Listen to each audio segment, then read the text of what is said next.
প্রচণ্ড শীতের কারণে যারা খুব অসুস্থ হয়ে যায়, রাত থেকে বমি আর পেট ব্যথা শুরু হয়।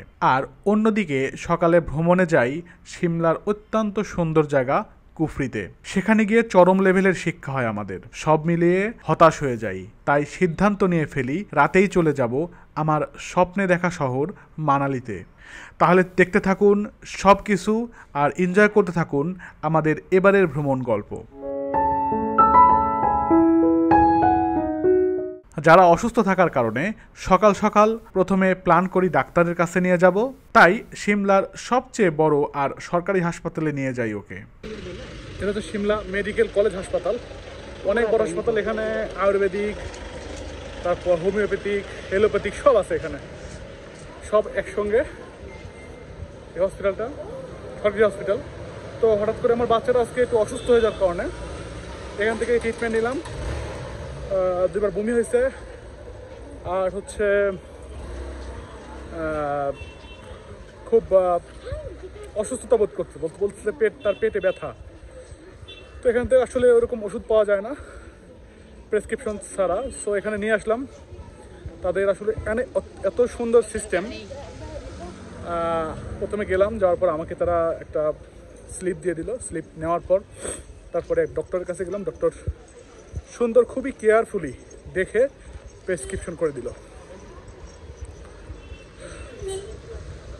ডাক্তার দেখানো শেষে চলে যাই তাড়াতাড়ি করে আইএসবিটি বাস স্ট্যান্ডে মানালির টিকিট কাটার জন্য। দেরি হয়ে গেলে টিকিট নাও পেতে পারি, তাই বাসে চড়ে নিউ বাস স্ট্যান্ডে আসলাম সিমলার। এখানকার নাম হচ্ছে আইএসবিটি বাস স্ট্যান্ড। এখানে এসে এখান থেকে মানালির টিকিট সংগ্রহ করলাম। টিকিটের দাম 500 টাকা করে। তো আমার 500 টাকা করে, কিন্তু আমাদের হচ্ছে এখানে সুবিধা আছে একটা, মেয়েদের জন্য হাফ, মানে হিমাচল প্রদেশের মধ্যে মেয়েরা যখন ট্যুর করতে লাগবে তাদের জন্য হাফ। আর বাচ্চার জন্য সিট না নিলেও চলতো, 4 বছরের বাচ্চার জন্য, কিন্তু আমরা সিট নিয়েছি কিন্তু অনেক লং পথ যাবো, এর জন্য বাচ্চার জন্য হাফ নিয়েছি। ওটা হচ্ছে হাফ ভাড়া। আমরা এখন কুফরিতে যাব সিমলা থেকে। কুফরি হচ্ছে ওখানে অনেক সুন্দর, আইস থাকে। তো ওখানে এত পরিমাণ ঠান্ডা, একদম জমে অবস্থা খারাপ। এখান থেকে যাব হচ্ছে বাস স্ট্যান্ডে, এসআরটিসি বাস স্ট্যান্ড কুফরি যাওয়ার জন্য। তারপর ওখান থেকে কুফরিতে যাব। আমরা সিমলা হাসপাতালের সামনের সাইডে ছিলাম, এখন হাসপাতালের পিছন সাইড দিয়ে যে রোড গেছে সেদিক দিয়ে যাচ্ছি কুফরি যাওয়ার বাস স্ট্যান্ডে। আমরা আমাদের হোটেল থেকে অনেক দূর হেঁটে হাঁটলাম, এটা বাস স্ট্যান্ড আসলাম। এটা হচ্ছে পুরাতন বাস স্ট্যান্ড। এখানে এসে এটা হচ্ছে কুফরি যাওয়ার বাস স্ট্যান্ড আর কি, পুরাতন বাস স্ট্যান্ড আর কুফরি যাওয়ার বাস স্ট্যান্ড। এখান থেকে এই বাসটা আমরা ধরবো, ধরে কুফরির উদ্দেশ্যে রওনা দেবো।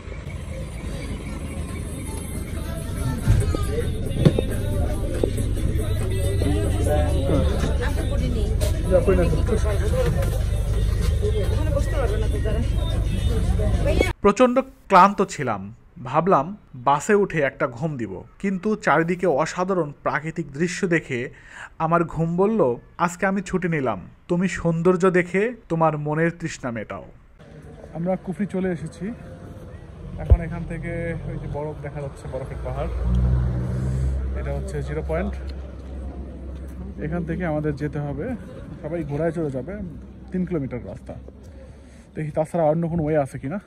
আসলে এই জায়গাটাতেও আসতেও যদি বাস ট্যাক্সি নিয়ে আসেন তাহলে 1,500 থেকে 2,000 টাকা লাগবে, বা 3,000 টাকা লাগতে পারে। কিন্তু আমরা মাত্র 30 টাকা করে বাস ভাড়া দিয়ে চলে আসলাম এই জায়গাটাতে। এখন দেখি আরও কোনো কোনো মানে সহজ ওয়েতে যাওয়া যায় কিনা। এখান থেকে কুফরি 0 পয়েন্ট থেকে, মানে বাস যেখানে আমরা নামাইছি সেখান থেকে কুফরি যাওয়ার পথে 3 কিলোমিটার পথ হাঁটতে হবে। তো হাঁটা আসলে বাচ্চাকে নিয়ে, ওকে কোলে নিয়ে বা মাথায় কাঁধে নিয়ে কিছু দূর হাঁটা আসলে সম্ভব না, কারণ পাহাড়ি রাস্তা তো, অনেক হাই রোড, তার কারণে ওকে নিয়ে আর ও একটু অসুস্থ হয়ে গেছে। তো এই গাড়িটা আমরা নিয়েছি, এটা অনেক দামাদামি করে। প্রথমে 600 টাকা যাচ্ছিলো, পরে 100 টাকা দিয়ে নিয়েছি আমরা। 3 কিলোমিটার পথ যাব।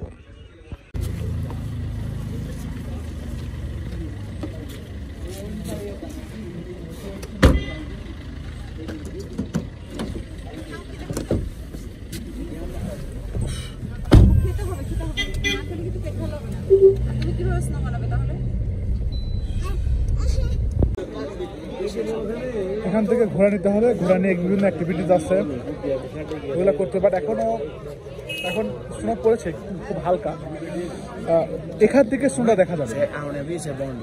স্নো দেখতে এই মুহূর্তে এসে আমরা মোটামুটি একটা হতাশ, যেহেতু স্নো নেই। সো আমরা এই জন্য ঘোরাতে উঠে 500 টাকা দিয়ে 500 রুপি দিয়ে যাচ্ছি না, বরং এখান থেকে যে সুন্দর স্নো দেখা যাচ্ছে আমরা এটাই দেখব।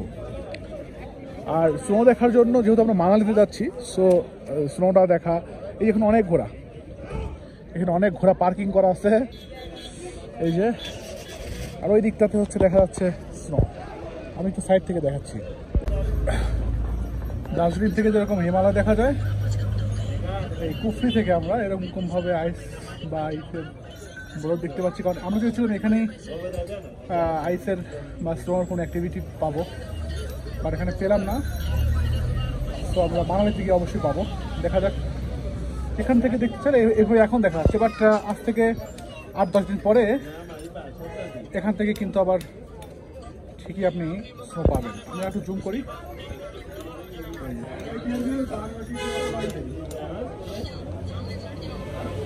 আমরা সিমলা শহর আর মল রোড দেখে যতটুকু উৎফুল্ল হয়েছিলাম, ঠিক তার চেয়ে অনেক বেশি হতাশ হয়ে ফিরে গেলাম সিমলাতে আমাদের হোটেলে মানালি যাওয়ার উদ্দেশ্যে। কারণ সন্ধ্যার দিকেই আমাদের বাস। সিমলা থেকে আমাদের হোটেল চেক আউট করলাম 5টার সময়। চেক আউট করে এখন আমরা যাচ্ছি হচ্ছে ওল্ড বাস স্ট্যান্ডে। ওল্ড বাস স্ট্যান্ড থেকে যাবো নিউ বাস স্ট্যান্ড, সেখান থেকে আমাদের বাস মানালির উদ্দেশ্যে। সরাসরি নিউ বাস স্ট্যান্ডে কোনো বাস নেই, সো এখন ফুল প্রোটেকশন নিয়ে বেরোচ্ছি, কারণ মানালিতে এখন মাইনাস চলছে। সো সেই রকম হাড় কাঁপানো শীত অপেক্ষা করছে আমাদের জন্য। ভিডিওটি কেমন লাগলো তা কমেন্ট বক্সে জানাতে পারেন, আর আমাদের চ্যানেলে নতুন হয়ে থাকলে সাবস্ক্রাইব তো মাস্ট। আর ফেসবুকে দেখে থাকলে আমাদের সাব্বির দা নবাব পেজটি জলদি ফলো দিয়ে রাখেন। তাহলে দেখা হচ্ছে পরবর্তী ভিডিওতে নতুন কোনো জায়গায়। সে পর্যন্ত ভালো থাকবেন, সুস্থ থাকবেন। আল্লাহ হাফেজ।